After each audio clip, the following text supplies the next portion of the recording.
How's it going, everyone? Gill Gross here. Another upset at this year's first clay court Masters 1000 Monte Carlo. This time it's Novak Djokovic going down to Daniil Medvedev in 3 sets. The third set was decisive. It was an impressive performance from the Russian, and I have some points to make about the state of both these players and this match in general. I want to start with Medvedev. I always like to try and start with the player who won the match if I can, and if it makes sense. I think in this case it does make sense. Medvedev was excellent, and I said briefly in my last video, and I just didn't go into any depth, about how I misjudged Daniil Medvedev's clay court prowess. I underestimated it. I want to explain why I underestimated it, and that'll help to explain why I was wrong and why Daniil Medvedev looks great on this surface right now and in these conditions. So the reason I wasn't expecting Medvedev to be great on clay is because of his shot mechanics. It's because, one, he struggles to generate pace on his forehand. So he doesn't have much acceleration, racket head acceleration on his forehand. Therefore, it's not a shot where he really likes to sustain attack with it. Unless, it's redirecting the ball, which he can do on his forehand side, things like that. But when it comes to generating his own pace on his forehand, he doesn't love to do that. On his backhand, well, that's a shot that's really, really effective, and I think one of the most difficult shots to deal with on tour because it stays low. And I was thinking maybe the high bouncing surface, his backhand wouldn't be as effective. And also just a slower surface, to me, because he doesn't play with a lot of topspin, he's not someone whose ground strokes can still penetrate through clay, right? Where grass, even though Medvedev doesn't hit very hard, because it's so low and flat, he gets that nice skid off the court, and that can help him still be offensively very capable. Here's the reality of it. Maybe his shot mechanics aren't perfect for clay. But what is perfect for clay are Daniil Medvedev's strengths, and 2 assets that Daniil Medvedev has that are the most important assets to have on a clay court, and it's first, consistency. Medvedev makes very few unforced errors, especially when he's not pressured.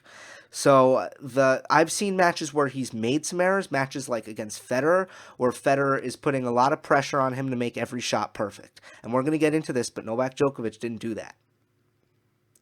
And generally, Djokovic, sometimes he doesn't do that. It's not rare for Djokovic. He's not someone who you're really trying to make every shot perfect, or you're gonna have a winner blown by you, basically.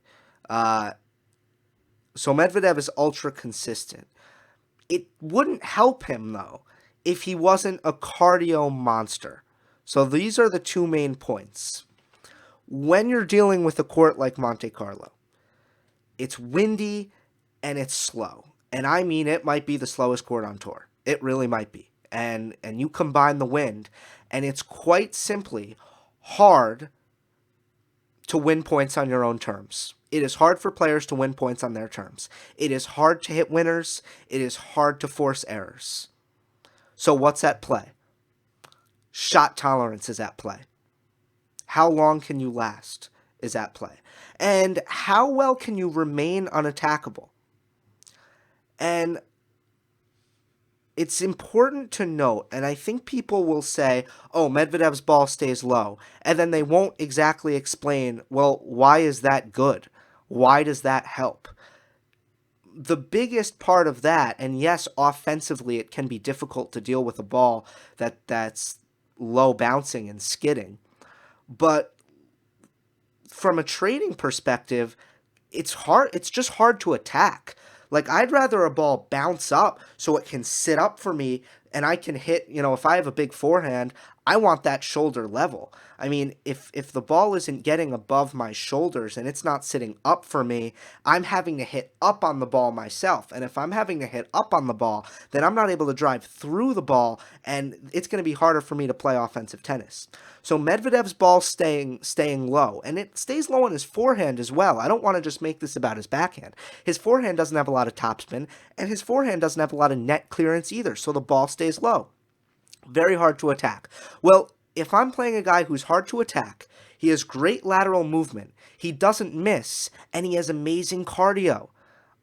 On a clay court where it's going to be hard for me to win points on my own terms, it's a difficult concoction. It's a difficult formula to beat when you're playing Daniil Medvedev, because he has great shot tolerance.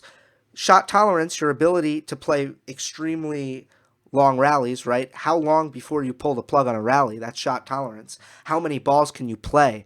How long can you remain unattackable and errorless?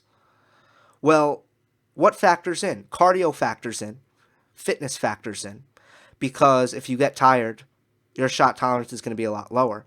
And simply your ability to keep the ball in the court from a ball striking perspective factors in. And Medvedev is excellent at both.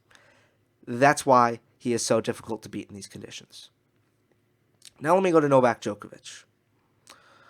First, I want to point out, let's go through all of Djokovic's losses this season, because, not in depth, let me just name drop everyone. And you should notice a common theme. He's lost to Roberto Bautista Agut twice. He's lost to Philip Kohlschreiber, and now he's lost to Daniil Medvedev. And by the way, his toughest match in Australia was also Daniil Medvedev. What do these players have in common? Well, probably the most offensively minded player in that group is probably Philip Kohlschreiber, who not necessarily a first-strike tennis guy. So what is that exactly telling us? That the players who are having success against Djokovic this season, for the most part, and obviously no one had success in Australia, I think that's important just to throw out there, but the players who are having success are the players who can trade with Djokovic because they have that level of consistency. And they're challenging Djokovic's ability to last, and Djokovic's ability to generate his own offense, not allowing Djokovic to counterattack and to defend. And these aren't players who, if you trade 10 balls with, you're going to get an error out of these players. These are all incredibly consistent players who really don't mind trading, or who didn't mind trading with Djokovic. Medvedev plays his game. Let's see who lasts longer. I think it's going to be me. And I think in Australia, Djokovic was a bit more offensive and Medvedev was doing more running. But in the first set, Medvedev played Novak very, very close. But Medvedev eventually realized that physically he was going to lose the battle because he was working harder and he did not have the advantage in fitness and endurance. And in this match, Medvedev did have the advantage in fitness and endurance. I think, it's fair to say Djokovic faded in the third set. And it's definitely fair to say that when Djokovic went down a break in the third set, he wasn't playing with the kind of belief that he could still win the match. And that, I think, played in to his fatigue. Some will say that it says something about his motivation. But I really think that it was a very physical match, and I think he lacked a little bit of belief, but I also think that probably comes in large part from his fitness. But the main point I'm trying to make is opponents who have forced Djokovic to create his own offense off the ground. Those are the opponents that have bothered Djokovic. I'm going to leave it at that. This wasn't very surprising to me.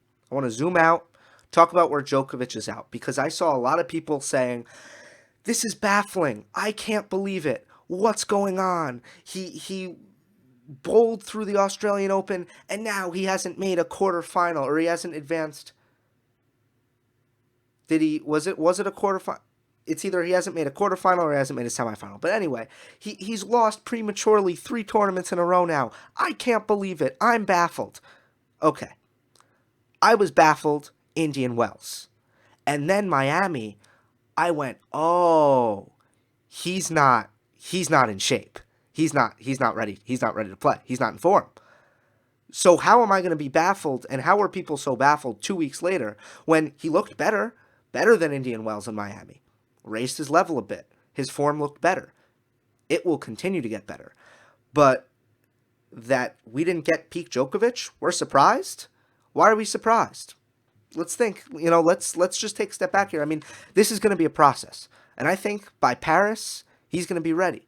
Would I put it past him to win Madrid or Rome? No. He's got some time. Now, he's going to get better and better, I'd say.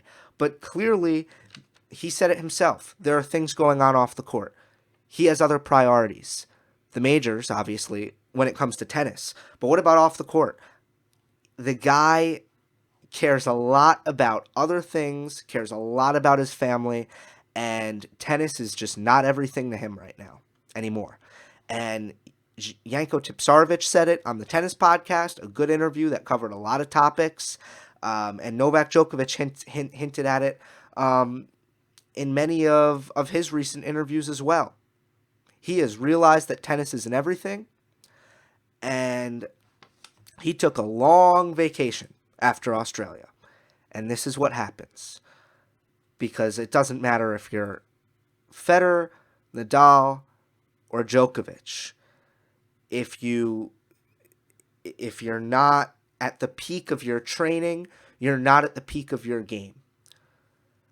I'm not disparaging Djokovic for this, and I hope it doesn't come across as this. I'm saying this is his reality as a human being, right? And does it maybe make him less of a player in between majors, or at certain points in the year? Does it make him less of a player? Yes. Does it make him less of a champion? No, because these are human beings. And, Federer took the clay court season off for the last 2 seasons. How is that different? How is that different if Djokovic wants to take a vacation and do some relaxation after the Australian Open, and then he plays the tournaments, but he's not quite in peak form, and he's not out of shape, he's not awful, he's losing to good players, good pros. RBA, Kohlschreiber, Medvedev. Djokovic isn't there yet. He'll get there. So this shouldn't have been that surprising. That's why I didn't have him going to the final. And I said he'd go to the semis because it's been 2 weeks. I expected him to look better, but obviously predicted Dominic Thiem to beat him. That's not going to happen. Red Sea is open for Nadal, but we'll see. This has been a fun tournament so far. Hope you enjoyed. Don't forget to subscribe. I'll see you next time.